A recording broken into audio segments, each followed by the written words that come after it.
요약 아주 잘 해주셔서 감사하고요. 오늘 말씀은 사실 매우 중요한 성경에서 위치를 차지하고 있다고 분별이 됩니다. 그래서 이 옛 언약과 새 언약의 비교를 하면서 우리가 어떤 언약 아래에 있는가 이런 부분들을 잘 상고하고, 그래서 우리들의 삶에 이것도 이제 적용해야 되겠죠. 히브리서 8장은 7장에 이어서 계속 대제사장의 사역에 대해서 말씀을 하고 있습니다. 저희들이 이제 히브리서를 계속 공부하면서 여러분들이 이 교재의 활용법을 좀 말씀드리면, 지금 우리가 65페이지 교재를 보시면요, 1번부터 5번의 문제가 있습니다. 항상 이 본문을 읽고 묵상 문제 읽어보고 내용을 읽어보면 이 히브리서 8장을 어떻게 우리가 봐야 되는지 그 주제를 알 수 있어요. 1번이 뭐냐면 주님께서 위엄의 보좌에 앉으신 것은 주님의 어떠하심을 보여주고 있습니까? 그래서 이것은 8장 1절의 말씀인데요, 빌립보서 2장 9절에서 11절 말씀이 레퍼런스가 되는 관주가 되겠죠. 그거 읽어보고 답을 담으면 되는 거예요. 그리고 7에서 10절의 말씀은 옛 언약과 새 언약의 차이점을 한번 설명해 본다. 매우 중요하죠. 그리고 세 번째는, 그렇다면 새 언약의 일꾼의 삶은 어때야 되는가? 그리고 나는 지금 어떠한 삶을 살고 있는가? 이것을 적용해 보는 것이죠. 그리고 이제 관계 구조를 찾아보면서 이게 어떤 의미인지를 상고할 때 우리들 삶에 실제 적용할 수 있는 것이죠. 네 번째는 8장 10절에서 21절에 주님을 알라 가르칠 필요가 없는 이유가 뭘까? 그런 것들을 한번 생각해 볼 수 있는 것이고, 마지막으로 새 언약의 성취는 어떻게 되고 또 이에 따라 주님은 어떤 분으로 알려지게 되는가, 이 부분들은 이제 전체적인 중요한 부분들을 묵상 문제로 만든 것이기 때문에 그런 순서로 한번 말씀을 참고하시면 도움이 될 겁니다. 자, 그럼 이제 8장으로 1절을 보시면, 자, 이제 하는 말의 중요성은 이러한 대제사장이 우리에게 있는 것이다, 이렇게 이제 말씀하고 있죠. 그래서 7장까지 말씀을 하면서 이제 이 바울이 8장에 이어서 대제사장이 왜 중요한지를 계속 설명하는 부분이죠. 7장 20절을 보시면, 7장 28절을 보시면, 율법은 약점을 가진 사람들을 제사장으로 세웠거냐, 율법 후에 하신 맹세의 말씀은 영원히 온전케 되신 아들을 세우셨느니라. 그래서 우리가 율법이라는 것은 구약의 레위 지파의 계보에 따라서, 이 혈통에 따라서 이제 제사장이 되었는데, 이 사람들은 사실 약점이 있다는 것이죠. 어떤 약점이 있었을까요? 지난주에서 보면은, 이 사람들은 여전히 그들의 육신 안에 죄가 있다. 그래서 그들도 속죄제를 드리고, 그렇죠? 그 다음에 성소에 들어가야 되는 것이죠. 그리고 또 다른 약점은 어떤 것이었죠? 다른 하나 약점은 이들은 죽는다는 거죠. 죽으면 그 다음 또 제사장이 계보를 이은 사람이 그 계보를 받아서 그 일을 이제 수행하는 것이죠. 근데 우리 주님은 어떻습니까? 이런 약점이 없는 분이시죠. 그래서 영원히 온전케 되신 아들 예수 그리스도를 대제사장으로 세웠다, 이렇게 이제 말씀하시면서 8장 1절로 넘어오는 거예요. 그래서 이게 왜 중요하냐 하면서, 이러한 대제사장이 우리한테 있다라고 말씀하는 것이죠. 근데 그분이 어디 계시냐 했더니, 그분은 하늘에서 위엄의 보좌 우편에 앉으셨다. 하나님의 우편 보좌에 앉아 계시다는 것이죠. 자, 이분이 어떤 의미가 내포되어 있냐면, 그분은 부활하셨다는 것이죠. 예수님은 부활하셔서 지금 영광의 하나님의 우편에 앉아 계시다, 현재도. 그리고 위엄의 보좌, 그것은 권능의 자리고, 예수 그리스도께서 부활 후에는 그가 존귀케 되시고 왕의 그 위치로 원래 왕으로 오셨지만 이제 그것이 부활하심으로 말미암아 하나님의 아들이심이 선포되는 것이죠. 그리고 이제 높아지셔서 이제 하늘로 승천하신 그것을 말씀하고 있죠. 이 말씀은 사실은 이 빌립보서 말씀과 연결이 되죠. 빌립보서 2장 9절 11절 말씀 보시면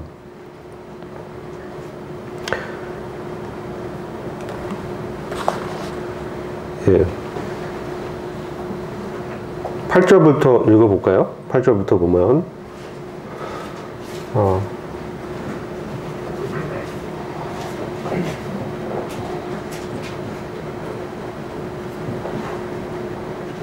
누가 좀 읽어봤으면 좋겠네. 네? 빌립보서 2장 8절부터 11절 한번 읽어주세요. 예, 성준입니다. 사람의 모양으로 나타나사 자기를 낮추시고 죽기까지 복종하셨으니 곧 십자가에 죽으시니라. 이러므로 하나님이 그를 지극히 높여 모든 이름 위에 뛰어난 이름을 주사 하늘에 있는 자들과 땅에 있는 자들과 땅 아래에 있는 자들로 모든 무릎을 예수의 이름에 꿇게 하시고 모든 입으로 예수 그리스도를 주라 시인하여 하나님 아버지께 영광을 돌리게 하셨느니라. 아멘. 예. 여기서 그대로 말씀하신 바와 같이 주님의 십자가에 죽으시고 그리고 하나님께서 그분을 지극히 높이셨다. 그리고 모든 이름 위에 뛰어난 이름. 이게 뭘까요? 바로 주라는 것이죠. 주라는 이름이 이제 호칭이 불려지게 되는 것이죠. 아도나이, 뭐 하나님의 동격인, 본질인 그런 분이다 라는 것을 우리가 보게 되고 그분의 이름 앞에 이제 무릎을 꿇고 하늘에 있는 자, 하늘에 있는 자들이 누굴까요? 하늘에 있는 자, 네? 천사들이죠. 영적인 존재들. 영적인 존재들도 이제 주님의 이름 앞에 이제 무릎을 꿇게 되는 것이고, 땅에 있는 자들은 누군가요? 이제 사람이겠죠. 그 땅 아래에 있는 자들도 있어요.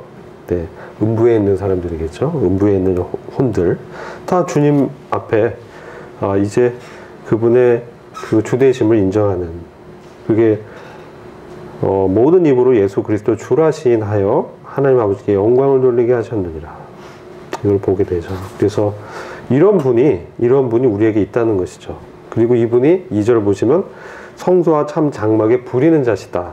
그래서 대제사장이 이제 성소와 참 장막에서 하는 일이 있죠. 어떤 걸 할까요? 우리가 구약에 가보면 다 기록이 되어 있는데, 결국은 그 제사장의 사역은 백성들의 죄를 중보하고, 그죠? 그리고 제사를 드리는 일이 주요한 사역이겠죠. 그리고 2절 보시면 지금 여기에 성소와 참 장막이라고 불리고 있는데, 이것은 이 땅에 있는 그 모형을 얘기하는 게 아닙니다. 이 성소와 참 장막은 하늘의 참 장막을 얘기하는 거예요. 그래서 실제 하늘에 이런 주님의 성전이 있다는 것이죠. 그래서 이것을 우리가 요한계시록 4장과 5장을 보면 하늘의 성전 보호자의 모습을 계시를 하고 있어요. 그래서 그 보좌 중앙에 영광 가운데 우리 하나님께서 앉아 계시고, 좌우편에 24장로들이 이제 앉아 있고, 보좌의 좌우에 이제 24장로들이 앉아 있고, 그 뒤에 천사들이 있고, 그리고 그 앞에, 보좌 앞에 뭐가 있냐? 네 생물이 있죠. 네 생물이 있어서 하나님의 거룩하심을 찬양하는. 그런데 이 성소와 참 장막이라는 것은 결국은 이 참 장막은 지성소를 얘기하겠죠. 하나님과 깊은 교제에 들어가는, 우리가 성막을 보면은 그 지성소가 있잖아요. 거기서는 빛이 없습니다. 빛이 없고 껌껌해요. 그리고 거기에 언약궤가 있죠. 언약궤가 있고, 언약궤 안에는 뭐 우리가 잘 아는 뭐 만나 아론의 그 쌍난 지팡이, 뭐 법궤, 십계명이 돌판이 이제 있는 것이죠. 자, 그런데 깜깜해요. 왜 깜깜하냐? 빛이 없다. 근데 사실은 하나님이 빛이시기 때문에 빛이 필요 없다는 것이죠. 그리고 거기는 은혜가 펼쳐지는 시은자, 그 법궤의 뚜껑이 바로 그 안에 이제 그 뚜껑 위에 피를 뿌리죠. 피를 뿌리는. 그래서 사실 우리 그리스도께서 자신의 피를 이제 흘리시고 그것을 하늘의 성소에 들어가서 그 하늘의 지성소에서 이제 뿌렸다는 것이죠. 그래서 하나님께서 그 그리스도의 피를 보시고 우리를 그리스도와 동일시 여기시는 것이죠. 이 연합이라는 것은 동일시예요. 동일시. 그리스도와 그리스도 안에 있는 성도를 하나님은 같게 동일하게 여기신다라는 것이죠. 그래서 이것은 주님이 베푸신 것이고 사람이 한 것이 아니다. 그러면서 3장부터 3절부터 5절은 이제 땅에 있는 제사장 직에 대한 설명을 하고 있습니다. 이것은 율법을 쫓아 예물을 드리는 것이고 이것은 모형이라는 거예요. 5절 보면 이것은 모형이다. 그러면 모형이 아닌 실제가 어디 있냐? 하늘에 있다는 것이죠. 그래서 이것은 그림자라는 거예요. 그 구약에 나타난 이런 예식들은 사실 그림자입니다. 실제가 올 때까지 그것을 우리한테 보여주는 거.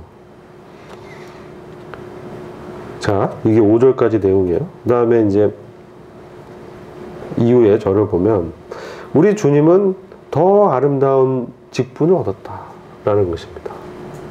이는 더 좋은 약속으로 세우신 더 좋은 언약의 중보시다.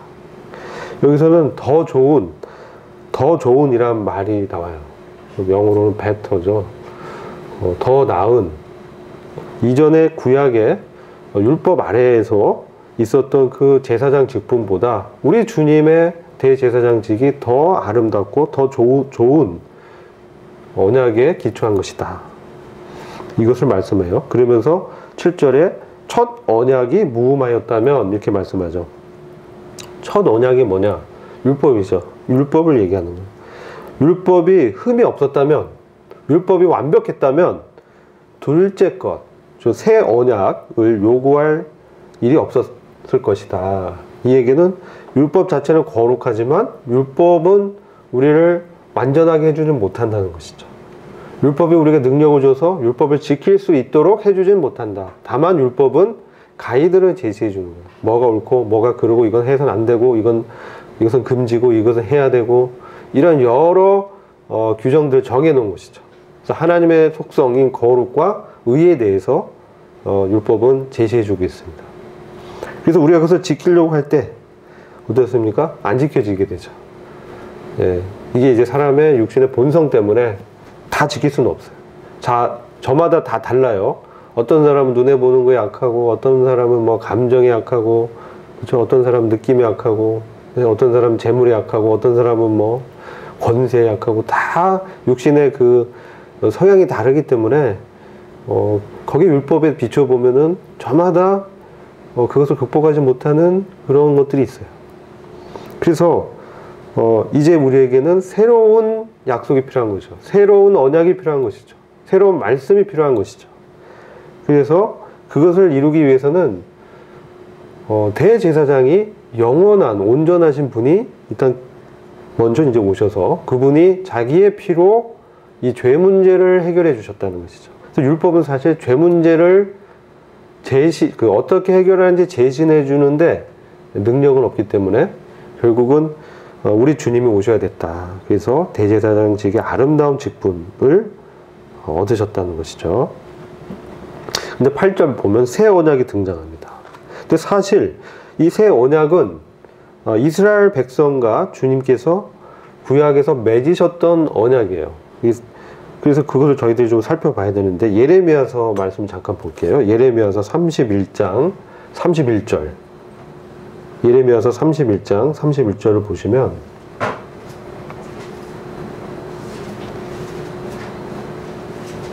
후진자매가 한번 읽어주실래요? 31절부터 34절까지 읽어주세요. 31장 31에서 34절. 여호와의 말씀입니다. 보라 날이 이르리니 내가 이스라엘 집과 유다 집에 새 언약을 맺으리라. 이 언약은 내가 그들의 조상들의 손을 잡고 애굽 땅에서 인도하여 맺은 날에 맺은 것과 같지 아니할 것은 내가 그들의 남편이 되었어도 그들이 내 언약을 깨뜨렸습니다. 여호와의 말씀입니다. 그러나 그날 후에 내가 이스라엘 집과 맺을 언약은 이러하니 곧 내가 나의 법을 그들의 속에 두며 그들의 마음에 기록하여 나는 그들의 하나님이 되고 그들은 내 백성이 될 것이라. 여호와의 말씀입니다. 그들이 다시는 각기 이웃과 형제를 가르쳐 이르기를 너는 여호와를 알라 하지 아니하리니 이는 작은 자로부터 큰 자까지 다 다 나를 알기 때문이다. 내가 그들의 약행을 사하고 다시는 그 죄를 기억하지 아니하리라. 여호와의 말씀입니다. 네, 그래서 이게 사실 그 구약 시대에도 예레미야 선지자를 통해서 이스라엘 백성과 하나님께서 새 언약을 대해서 말씀하셨죠. 근데 사실 이 새 언약은 언제 이제 완성이 되냐? 새 언약은 예수 그리스도의 그 사역을 통해서, 십자가의 사역을 통해서 새 언약이 세워지게 되는 거예요. 그게 누가복음 22장 20절 보시면 이렇게 말씀하고 있어요. 저녁 먹은 후에 잔도 이와 같이 하여 가라사대 이 잔은 내 피로 세우는 새 언약이니 곧 너희를 위하여 붓는 것이라. 이 말씀이 고린도전서 11장 25절에도 동일하게 바울이 기록하고 있는데 식후에 또한 이와 같이 잔을 가지시고 가라사대 이 잔은 내 피로 세운 새 언약이니 이것을 행하여 마실 때마다 나를 기념하라. 이렇게 말씀하고 있고요. 고린도후서 3장 6절에도 저가 또 우리로 새 언약의 일꾼 되기에 만족해 하셨으니 의문으로 하지 아니하고, 의문은 율법이에요. 율법으로 하지 아니하고 오직 영으로 함이니, 이 의문은, 율법의 의문은 이제 레터라고 되어 있어요. 레터, 글자. 의문, 글자는 죽이는 것이요 영은 살리는 것임이니라. 이것은 요한복음 6장 56절 이하 6장 63절 쭉 보게 되면 내 살과 또 내 피를 마셔라는 주님의 말씀이 있죠. 그 말씀이 있어요. 그러면서 6장 63절 가면은 살리는 것은 영이니 육은 무익하니라 내가 너희에게 이른 말이 영이요 생명이다 라고 말씀하시죠. 그래서 이 새 언약은 사실 그 이스라엘 백성에게 계시가 됐는데 실제 완성은 언제 되냐? 누가복음 22장에서 말씀처럼 그리스도께서 십자가에서 피를 흘리심으로 이 새 언약이 완성이 되는 거예요. 그래서 사실 그 당시 그 예수 그리스도를 믿는 유대 신자들은 다 새 언약에 따라서 거듭나는 거예요. 거듭나는 거예요. 새로운 피조물이 되는 거예요. 근데 믿지 않는 사람들은 여전히 그 종교 아래서 있게 되는 거죠. 그리고 우리는 교회잖아요. 교회는 먼저 그리스도의 피로 세워진 그 언약 위에 기초했기 때문에 우리가 새 언약을 먼저 그 성취를, 효력을 맛보고 있는 것이죠. 그죠? 그러면 이스라엘은 언제 맛보게 되냐? 이 예레미야 말씀의 성취는 대환란 때, 환란기 때 그들이 정말 그들이 죽였던 예수 그리스도께서 이 재림하신 걸 보면서 내가 뭐죠? 찌른 자, 그죠? 찌른 자를 그들이 죽인 예수 그리스도께서 실제 하나님의 아들로서 강림하실 때 그들이 이제 거기서 슬퍼하고 애곡하고 애통해하면서 회개하게 되는 거예요. 그때 그들이 회개할 때 그들에게 성령의 역사가 나타나게 되면서 그들이 거듭나게 됩니다. 그러면서 그들에게 정말 하나님의 영이 임하게 되는 것이죠. 그러면서 거기서 믿은 유대 백성들은 이제 살아서, 그 믿은 유대 백성들은 이제 천년 왕국으로 들어간, 그렇게 되는 거예요. 대환란 때 이게 예레미야서가 성취가 되는 거예요. 그렇기 때문에 주님의 강림 때 모든 사람들이, 모든 열방들이 주의 강림을 보게 되는 것이죠. 그래서 그때는 누가 주님에 대해서 설명 안 해도 다 주님이 어떤 분인지를 알게 된다는 거예요. 굳이 이것을 가리킬 필요가 없고 예수 그리스도께서 그냥 강림하는 것을 모든 그 열방들이 인공위성 등을 통해서 보게 되겠죠. 주님이 백마를 타고 내려오는 것이 실제 말씀 그대로 문자대로 성취된다는 거예요.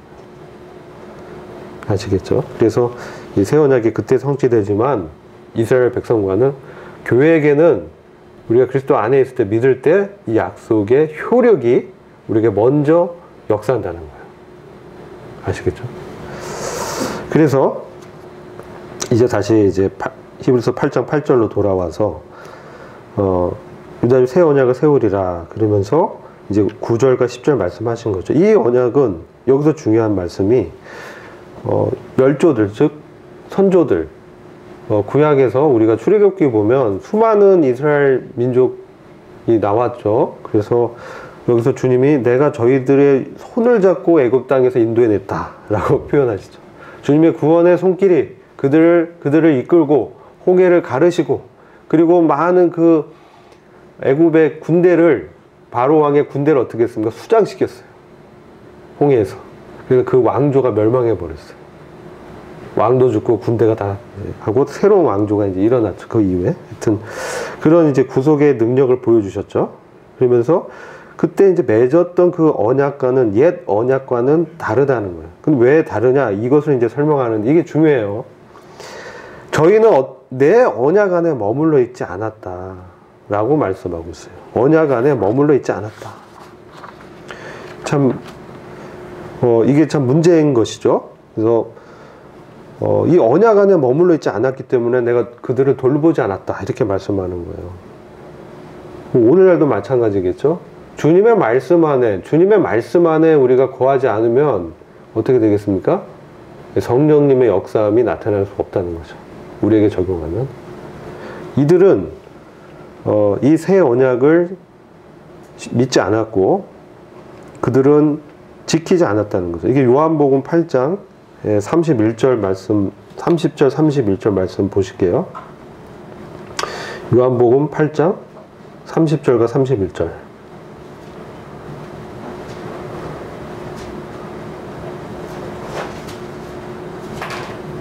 37절 보시죠. 37절. 31절부터 쭉 보면은 이들이 우리 주님을 믿는다고 하지만 참 믿음 안에 있지 않았던 사람들이 주님께서 하는 말씀을 들으면서 이제 주님을 떠나는, 이게 이제 8장 37절 보면 뭐라고 말씀하냐면은 내 말이 너희 속에 있을 곳이 없으므로 나를 죽이려 하는도다 라고 말씀하고 있어요. 말씀이 그들 속에 있을 곳이 없었다라는 거예요. 주님께서 그들 안에 거할 수 없다는 표현을 말씀이 그들 안에 있을 곳이 없었다라고 동일하게 표현해요. 왜 그랬을까요? 그들의 마음 안에 다른 것들이 가득해 있기 때문에 그렇죠. 네? 그래서 그래요. 그들이, 자 보세요. 옛 언약은 어디에 기록됐어요? 옛 언약 돌판에, 그쵸? 돌판에 또 어떤 그 율법서에 막 기록돼 있어. 그래서 뭐라고 그래요? 문자라고 그래요. 문자, 의문. 근데 그 돌판에 기록된 글은 그들 밖에 있었다라는 거예요. 그들 안에 없었어요. 그래서 그들이 주님과의 관계 속에서 문제가 있었다는 것이죠. 주님과 관계 속에서 그들이 화목했다면 주님의 말씀을 귀 듣고 이제 주목하고 주의를 기울이게 되죠. 12 제자들 그랬잖아요. 가까이 있었던 제자들은 주님께 가서 묻는 것이죠. 지금 이게 무슨 뜻입니까? 근데 다른 제자들 어땠어요? 아, 이 말씀이 어렵도다 그러면서 주님을 떠나게 됐어요. 요한복음 6장에 쭉 보면. 왜 그랬냐? 5장에서 오병이어의 기적을 보고 먹는 것을 그들이 이제 해결을 받고 주님을 쫓은 거예요. 이게 문제입니다. 오늘날도 똑같아요. 여러분, 우리가 왜 여기서 열심히 이제 공부하고 직장 생활하시고 하죠? 왜 그래요? 먹고 살려고. 죄송하지만 그런 면이 있어. 의식주 해결하려고. 그래서 그 당시도 똑같았어요. 그들이 그 먹는 거를 해결해 주니까 오병이의 기적을 통해서 아, 이분이 정말 메시아구나, 왕이구나. 그래서 예수님을 왕으로 앉히려고 막 쫓아왔던 거예요. 왕으로 삼으려고. 예수님 거절하시고 이제 피하시고 그런 장면이 기록되어 있는데, 그래서 이제 주님이 이제 깨우치기 위해서 주님의 화법은 갑자기 그들에게 이상한 말씀을 탁 던지세요. 복음서 보면 이렇게 문맥에 가다가 갑자기 탁 한 말씀 던져요. 이게 중요해요. 그래서 말씀을 딱 던지는데 내가 바로 하늘에서 내려온 참 떡이다 이런 말씀을 하는 거예요. 6장에 보면. 그들이 그 떡을 먹고 이제 쫓아왔다는 거예요. 그렇죠? 떡을 먹었어. 주님이 이제 그 오병이어는 떡 5덩이, 그다음 물고기 2마리잖아. 그거 갖고 막 불리셨어요. 이건 뭐냐면 하나님의 무궁한 능력이 그 순간에 확 역사하니까 그 먹는 것이 확 불어난 거예요. 그러니까 그 능력을 딱 경험하니까 하나님께서 그런 능력이 없는 게 아니에요. 지금도 그런 능력이 있으세요. 근데 그것을 제한적으로 하나님 때에 나타내시는 것이죠. 하나님은 그때. 그래서 그때는 그 하나님의 그 기적을 보고 사람들이 예수님의 하나님의 오신 분이구나. 그걸 딱 봤는데 그게 이제 뭐라고요? 사인이라고요. 사인. 표적. 근데 그들의 마음 가운데 예수님의 어떠하심에 있는 관심이 있는 게 아니라 그 떡에 관심이 있었다는 거예요. 오늘날 우리도 어때요?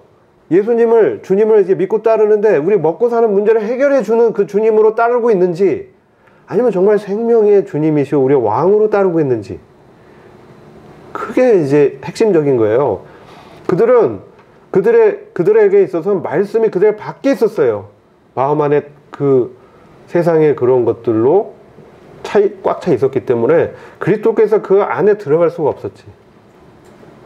그러니까 주님을 이게 나의 그 몸에 피로를 채워주는 분으로 이제 쫓은 거예요. 그러니까 주님이 충격의 말씀을 주는 거죠. 내가 하늘로부터 내려온 참떡이다. 이 말씀 던지니까 그들이 이제 깜짝 놀랐죠. 얘 뭔 말이지? 이게 무슨 뜻이지? 그러면서 광야에서 얘기하면서 만나를 먹었는데 그들은 어땠어요? 죽었다는 거예요. 근데 내가 주는 이 떡을 뭘로 표현하면 내 살로 표현하시는 거예요, 주님이. 내 살을 먹으면 영생할 거야. 그리고 피를 마시면 죽지 않을 거야. 그러니까 헷갈리는 것이죠. 나는 그 오병이어를 보고 쫓아왔는데 갑자기 예수님이 내 살과 피 얘기를 하니까 헷갈리기 시작한 거죠. 그러니까 이 말씀이 어렵도다. 그러면서 떠나버려요. 우리 번지수 잘못 잡았다. 그래서 떠난 거예요. 네? 그러니까 베드로한테도 너희들 나를 떠나려고 하는 했더니 생명의 말씀이 여기 있사오니 우리가 어디로 가리까? 그렇게 말씀하면서 제자들을 예수님에서 이제 그 말씀에 듣게 되는 거죠. 참 제자와 거짓 제자들이 이제 구분이 되는 거죠. 정말 주님을 신뢰해서 그분의 인격을 보고 그분을 신뢰해서 왔던 사람, 또 주님이 이제 불렀던 제자들은 남지만 그렇지 않은 제자는 상당수가 물러갔다. 보이는 것을 쫓은 사람들은 물러가는 거예요.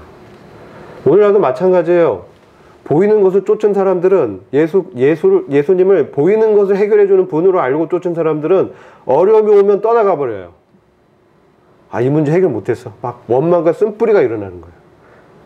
그들 마음 안에 하나님의 말씀이 있지 않고 그러한 것을 만족해준 그러한 때 느낌이나 감정이나 그때 기분이 있는 거죠. 그래서 여기서는 내 언약 안에 머물러 있지 않았다라고 표현하는 거예요. 그런데 이 말씀이요 매우 중요해요. 왜냐하면 이게 새 언약과 옛 언약의 차이이기 때문에 그래요. 이 새 언약은 뭐냐면 새 언약은 성령님의 역사를 통해서 우리 안에 그 말씀이 들어오고 깨달아지면서 말씀이 내 안에 심어지는 거예요. 잊어지지가 않아. 내가 구원받았을 때 그 말씀 절대 잊어지지가 않아요. 아직도 저도 기억해요. 말씀이 딱 들어와서 완전히 뿌리 박아버리는 거지. 이 말씀이 내 안에 거하는 거예요. 머물러 있는 거예요. 계속 유지되는 거예요. 그러면서 그것이 어떻게 돼요? 욕구를 일으켜, 말씀이. 이게 왜냐면 말씀은 영적이기 때문에 그래요. 영적이기 때문에. 그래서 여러분들이 고린도후서 4장 말씀 잠깐 보실게요. 이게 다 연결이 돼서 고린도후서 3장 그 5절이 오직 영으로 함이니 의무는 죽이는 것이요 영은 살리는 것이다 라고 말씀하잖아요. 그래서 영은 뭐냐면 영은 말씀이에요. 내가 너에게 이른 말이 영이요 생명이니라. 영은 하나님의 말씀이에요. 그래서 우리가 영적인 세계와 영적이지 않은 세계가 있어. 이 고린도후서 4장 18절 보세요.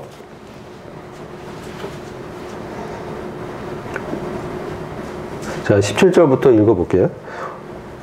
고린도후서 4장 17절. 우리의 잠시 받는 환난에 경한 것이 가벼운 것이 지극히 크고 영원한 영광에 중한 것 무거운 것을 우리에게 이루게 함이니 이것은 일시적인 가벼운 고난은 비교할 수 없을 정도로 영원하고 크나큰 영광을 우리에게 이루어진다.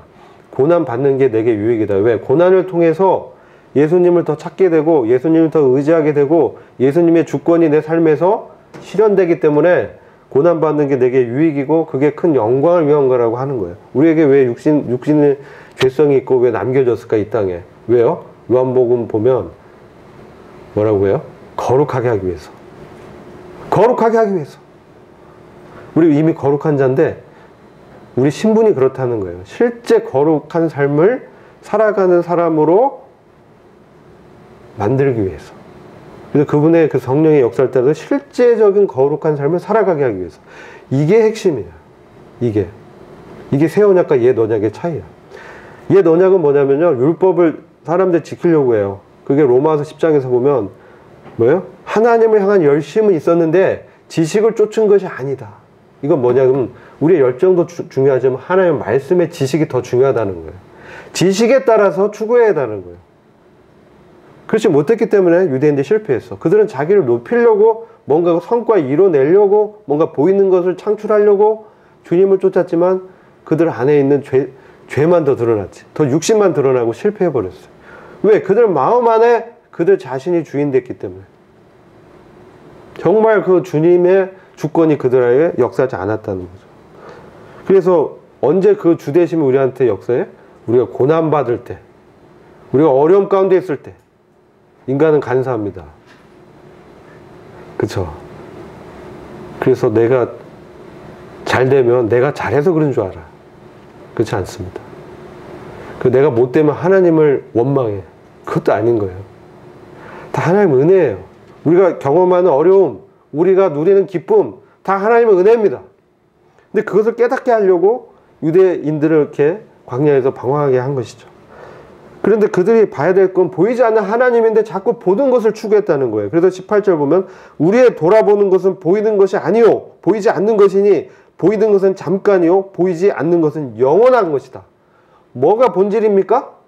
보이지 않는 영적인 세계가 본질적이라는 거예요. 영원하다는 거예요. 지금 보이는 이 세계는요, 우리가 보이는 이 혈과 육은요, 하나님의 나라를 받을 수 없어요. 왜요? 이게 유한한 거기 때문에. 이 살갑이는 썩어 문드러지고 흙이 되는 거예요. 흙이에요. 그럼 정말 실제가 뭐냐? 보이지 않는 하나님의 나라, 영원한 거, 하나님의 생명, 하나님의 역사, 성령님의 이 나타나심, 이런 게 실제고, 이 보이는 것은 뭐냐면 그 실제를 반영하는 거예요. 그림자인 거예요, 사실은. 잘 보세요. 이 물질 세계가 어떻게 돼요? 영원하지 않아요. 없어져.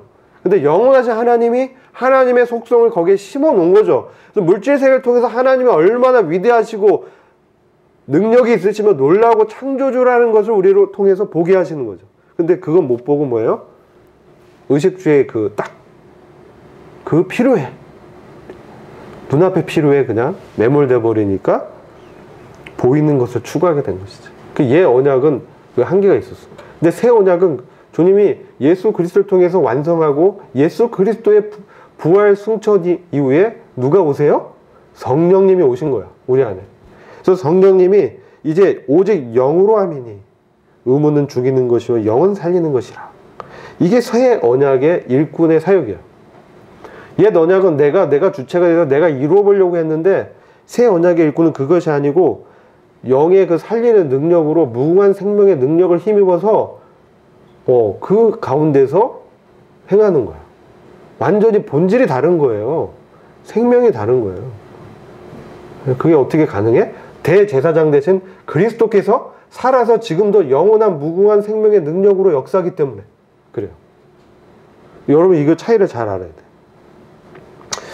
그래서 우리가 말씀을 이제 받았다고 하잖아요. 그러면 우리가 그 말씀을 자꾸 듣고 믿음은 언제 생겨요? 믿음이 언제 생깁니까? 말씀을 들음으로 믿음이 생기는 거예요. 내가 믿으려고 해서 애써서 믿어지는 게 아니고 말씀을 자꾸 들을 때 믿음이 우리에게 생기는 거예요. 그래서 믿음이 이렇게 생겨지면서 내가 주님과의 관계가 맺어지고 내가 그분을 인격적으로 신뢰할 때 그분과 관계가 이제 생기는 것이죠. 이게 새 언약의 역사예요. 그래서 이전의 옛 언약은 내가 그것을 주체가 돼서 해보려고 한 것이지 한계가 있다. 안 된다. 그래서 그것은 폐해지고 무익한 거예요. 효력이 이제 없는 것이죠. 우리를 구원시킬 수 없는 거예요. 근데 아직도 종교인들은 그것을 추구해요. 우리는 그것을 추구하지 않습니다. 우리는 보이지 않는 영원한 하나님의 나라와 말씀을 추구하는 거예요. 이게 우리가 새 언약 아래에 있다는 것입니다. 그래서 하나님의 말씀을 이제 받은 사람도 어떻게 해요? 예? 말씀을 받은 사람은 다른 것이죠. 다른 것이에요. 내 안에 말씀이 심겨진 사람은 일단 나는 세상에 속하지 않고 누구 것이 돼요? 하나님의 소유가 되는 거예요. 우리가 하나님의 말씀 받을 때 하나님의 것이 되는 거예요. 사실 그렇게 말하고 있어요. 예수 그리스도께서 하나님의 이름을 너에게 알려주고 말씀을 주셨다. 그래서 말씀을 받은 사람들은요, 이제 세상의 것이 아니고 그리스도의 것이 되는 거예요. 그것을 명확하게. 그래서 세상이 미워하는 거예요. 왜? 나와 다른 뭔가 그에게 있기 때문에. 세상에 속하지 않는 것이지. 우리는 보이지 않는 영원한 것을 추구하는 영적인 사람이라는 거예요. 영적인 새로운 피조물이라는 거예요. 그게 매우 중요한 거예요. 그래서 영적이라는 것은 하나님의 말씀에 의해서 사는 거예요. 그래서 이제는 옛날에는 돌판에 새겨진 기록을 보고 내가 그것을 행하려고 했는데 안 되니까 내 안에서 주님께서 말씀을 잡고 기억나게 하시고 그것을 나를 일으키시고 열정을 주시고 추구를 주시고 욕구를 주시고 하나님을 내가 하나님 위하여 살아야겠다. 하나님에 대한 사랑이 일어나는 것이지. 이게 없으면 이상한 거예요. 돌이켜 봐야 돼. 왜 내가 이게 없을까? 뭐가 막혀 있는 거예요. 예? 요한복음 15장 제가 말씀드렸잖아요. 그리스도 안에 있는데 말씀 안에 머물지 않아. 그때는 내 세상에 붙어있는 흙이 너무 많은 거야. 털어줘야 돼. 주 앞에 회개하고 돌이켜야 돼요. 그리고 여러분들이 우리가 영적인 존재라는 거는 인간은요 특별한 존재예요. 요한복음 4장 볼까요? 요한복음 4장 여기 이제 수가성 여인과 대화해서 시간이 많이 돼서 요 말씀만 하고 마칠게요. 수가성 여인과 주님이 이제 대화 중에서 24절 말씀은 매우 중요한 말씀이죠. 하나님은 영이시니 예배하는 자가 신령과 그러니까 영과 진리로 예배할지니라. 그렇게 돼 있어요. 자, 예배자. 우리가 예배를 드리죠. 새 언약의 일꾼은 이제 항상 예배를 드립니다. 우리 왕 같은 제사장. 우리 날마다 삶 속에서 예배를 드립니다. 그런데요, 우리가 주일날 와서 성만찬 공적 예배도 드리지만 날마다 삶 속에서도 삶의 예배를 드리는 거예요. 근데 이게 왜요? 하나님 영이시기 때문에 그런 거예요. 하나님은 우리가 어디 있든지 같이 계시고 영적으로 무소부재하시고 항상 임재하는 분인 거예요. 우리가 느끼거나 느끼지 못하거나. 그래서 우리가 항상 하나님 앞에 있는 거예요. 그러니까 다윗이 사무엘하 6장 보면 그가 하나님 앞에서 춤을 췄다. 내가 하나님 앞에서 행했다. 이런 말을 하는 거예요. 근데 이게 중요한 게 인간도 영이 있어. 그렇죠? 우리도 영적인 존재예요. 근데 영이 기능을 못해. 영이 죽었다라고 그래요. 허물과 죄로 죽어있던 너희를 살리셨도다. 거듭나는 거잖아요. 에베소서 2장 1절 2절 보면 그전에는 세상신 아래서 우리가 육신의 욕망을 추구했던 사람이에요. 근데 우리가 그 영적으로 하나님의 말씀 받으면서 어떻게 되냐면 인간이 영의 세계와 영적인 존재이면서 동시에 물질 세계에 같이 있는 거예요. 인간이 특별해. 인간이 특별해. 하나님 영이고, 그렇죠? 예수 그리스도만이 그 육체를 입고 그게 다 완전한 사람으로 오셨잖아요. 근데 봐요. 짐승에게 영이 있어요? 없죠. 짐승에게는 영이 없어. 짐승은 말을 못해. 그렇죠? 영적인 존재는 말을 하는 거예요. 말을 해. 그래서 내가 너에게 이런 말이 영이고 생명이란 말씀이 있는 거예요. 그 귀신들이 있죠. 영적인 천사들. 영이야. 근데 몸이 없어. 그렇죠? 우리한테만 인간만 몸도 있고, 네? 물질 세계에 노출되어 있고, 그러면서 영이 있는 거야. 그래서 우리가 어떤 존재냐면 우리는 영이 살아있는 사람이에요. 영이. 다른 사람들은 뭐냐면 영이 죽어 있어. 그래서 영이 죽어 있는 사람은 물질 세계에서만 사는 거예요. 그게 다인 줄 알고. 보이는 것을 추구하는 거예요. 근데 영이 살아있는 사람은 하나님, 믿음 뭐예요? 믿음이 뭐냐는 거지. 여러분 믿음을 얘기하잖아요. 믿음. 보이지 않는 것을 보이는 것처럼 실체로 여기는 거예요. 하나님의 세계를 보이지 않지만 말씀을 통해서 믿는 거예요. 이게 놀라운 일이에요. 너희가 주를 보지 못했지만 사랑하는도다. 여러분 예수님 봤어요? 못 봤잖아. 근데 주님은 사랑하잖아. 왜? 영적 존재로 그분의 사랑을 우리가 말씀을 통해서 깨달아서 받았기 때문에. 근데 이 말씀이 우리 안에 머물면서 어떻게 되냐면 우리 몸을 지배하고 다스리고 말씀대로 사는 걸 뭐라고 그래요? 순종이라고 해요. 순종해야 되는데 그러지 못하고 어떻게 해요?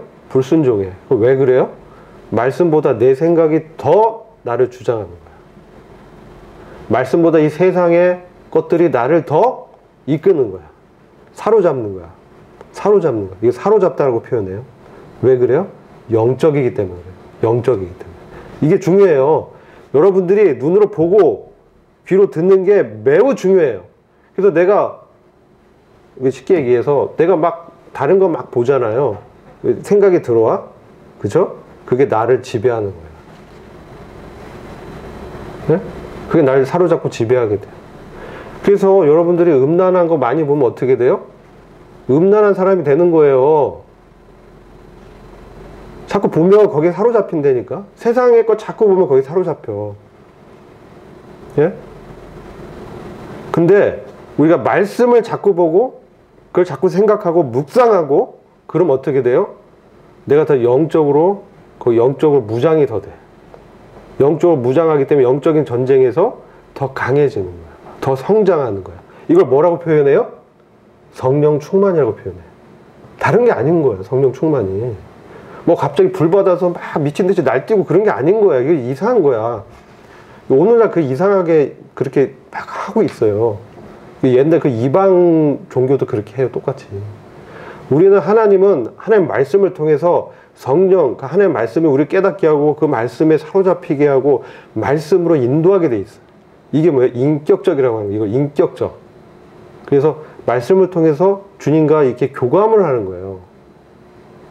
아, 주님 어떤 분인지, 아, 얼마나 나 같은 죄인을 사랑하시고, 아, 주님의 은혜 감사합니다. 이러면서 인격적으로 주님께 나아가고 뭘 해야 돼? 기도해야 돼요. 기도해야 돼. 왜? 그렇지 않으면 세상 것들이 막 들어와서 어떻게 해요? 나를 지배해버리기 때문에 그래요. 그래서 이거 영적 전쟁에서 우리가 이기려면 말씀과 기도 생활을 해야 돼요. 왜요? 우리 힘으로 이길 수 없어서 그런 거예요. 여러분들 어떤 습관이 안 끊어지지? 왜 안 끊어져? 거기 사로잡혀 있어서 그래. 그거 이기려면 어떻게 해야 돼? 절대 못 이겨. 우리의 혼이라든지 우리의 몸으로, 육으로는 그걸 못 이겨요. 어떻게 이겨? 하나님의 말씀으로, 하나님의 성령으로, 하나님께 나가서 기도함으로 우리가 영적으로 그것을 이기고 피하고 영적인 능력이 더 강해지는 거야. 이거 매우 중요해. 이게 새 언약의 일꾼이 무기력할 수가 없어요. 왜? 자꾸 듣고 보고하고 이런 게 세상적인 거를 자꾸 취해서 그렇다니까요. 이걸 거절해야 돼요. 스마트폰도 성경 앱 같은 거 많이 하고 그렇게 해서 보세요. 쓸데없는 거 보지 말고. 그렇게 하셔야 돼요. 실제로 우리 왜 그래요? 보세요. 영의 역사는 뭘 통해 나타나요? 몸을 통해 나타나는 거예요. 네? 영의 역사는 몸을 통해 물질 세계에 나타나는 거예요. 그게 사람이 굉장히 중요한 거예요. 근데 우리가 행하고 이게 어디서 나타나냐? 우리 영에 의해서 이게 나타나는 건데, 내가 다른 이 세상의 영, 이렇게 표현해. 세상의 영.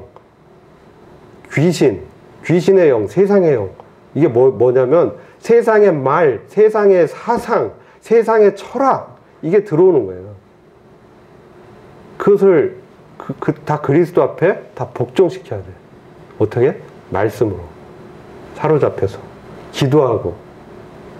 이게 경건의 연습이 중요합니다. 그래서 여러분들이 이 기초 체력이 없으면 지는 거야. 왜 자꾸 실패하냐 이거지. 기초 체력이 약해서 그래. 그러면서 자꾸 죄짓고 회개하고 죄짓고 회개 반복이 된다니까요. 왜 그런지 제가 그 이유를 말씀드려요. 저도 그래 봤기 때문에 말씀드리는 거예요. 그래서 이게 매우 중요해요. 그래서 새 언약의 일꾼을 살려면 우리가 딱 경건의 기초가 틀이 잡히고 말씀으로 묵상하고 기도하면서 그것을 내 삶에서 적용하면서 주님께 나가는 거야. 그래서 하늘의 그 능력이 우리를 통해서 어떻게 돼? 야곱이 그 사닥다리가 내리면서 하나님의 천사가 왔다 갔다 했잖아. 하늘의 능력, 하늘의 대제사장 대신 그분이 계시잖아요. 우리가 그분께 기도할 때 하나님의 능력이 우리한테 임하도록 돼 있다고. 근데 왜 그게 나타나지 않느냐? 기도하지 않아서. 그리고 그때가 아직 하나님 때가 아니기 때문에. 두 가지지. 네. 하여튼 이게 매우 중요하니까 좀 오늘 50분 정도 말씀 나누는데요. 하여튼 이게 매우 중요합니다. 그래서 여러분들이 이제 조에서 나누실 때 이런 걸 어떻게 실제로 적용하느냐, 이게 포인트로 나누시면 좋을 것 같아요. 기도와 마치겠습니다. 주님 감사합니다. 오늘 주님 새 언약의 참 일꾼으로 어떻게 살아야 되는지 주님의 말씀을 나누게 하신 감사합니다. 주님께서 저희들을 참 영적으로 더 강하게 해주시고 성령 충만케 해주셔서 주님 저희들이 세상의 유혹을 이기고 주님의 참 일꾼으로 참 살아갈 수 있도록 역사해 주실 것을 참 기도합니다. 주님 이후의 시간을 부탁드렸고 예수 그리스도의 존귀하신 이름으로 기도했습니다.